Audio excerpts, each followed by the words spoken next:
Hey guys, it's Randy from Voices and welcome back to another video. In today's video, we're gonna cover microphone technique for voiceover, how to reduce sibilance, and how to eliminate those nasty, sharp, distracting S sounds from your recordings. So let's jump right into it. If you missed our last video, we covered how to set up your microphone gain and your proximity to the mic. If you missed that, you can check it out at the link up here. So what is sibilance? Sibilance can be defined as basically a hissing sound, and more specifically in voiceover, it's a sharp S sound in your recordings. Why is this bad? Well, it's something that can actually fatigue the listener, and it might not even be something that they notice, but you could be fatiguing the listener, causing them to pass over your audition. Sibilance is usually more common in female voices, but it's certainly not limited to females, and it's something that we should all be listening for in our recordings. Here's a couple examples of sibilant recordings so that you can see what I'm talking about. Just like we said, simple as can be. So how do we get rid of this? Well, there are three main ways that we can get rid of sibilance in our recordings. Option 1 and 2, they're recording techniques. So these are things that we can do in the vocal booth to help eliminate those issues. Option 3, this is something that we can do in post to help fix a recording that wasn't properly treated in the first place. We'll get to that in just a minute. Okay, option 1 is we can turn the microphone.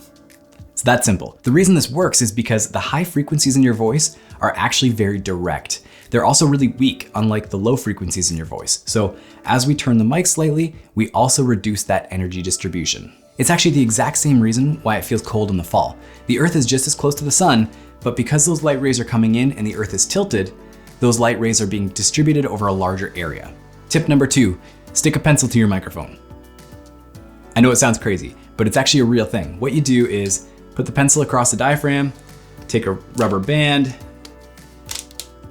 and stick it on just like that. This is actually a standard in the recording industry. I know it looks crazy, but what this is gonna do is essentially diffuse your high frequencies and break them over the diaphragm, causing less sibilance in your recording.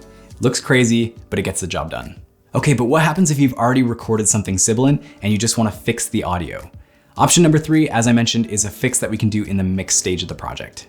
What we're gonna do is use a tool called a de-esser. Essentially what this tool does is it listens for high frequency bursts and it compresses them. Really, it's a compressor that works on one range at a time, or a single band compressor, if that makes any sense. So let's listen to this sibilant recording. Just like we said, simple as can be. And now we can listen to the range of the sibilance only. So this will show us exactly what we're cutting out. Just like we said, simple as can be. Just like we said, simple as can be. Now let's listen to it, and we want to make sure that we're only taking out as much as we need to without overdoing it. Just like we said, simple as can be. Just like we said, simple as can be. Just like we said, simple as can be.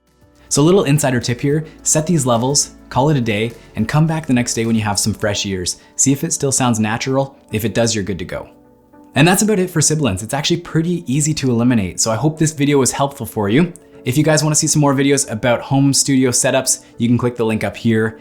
As always, happy auditioning. We'll see you in the next one.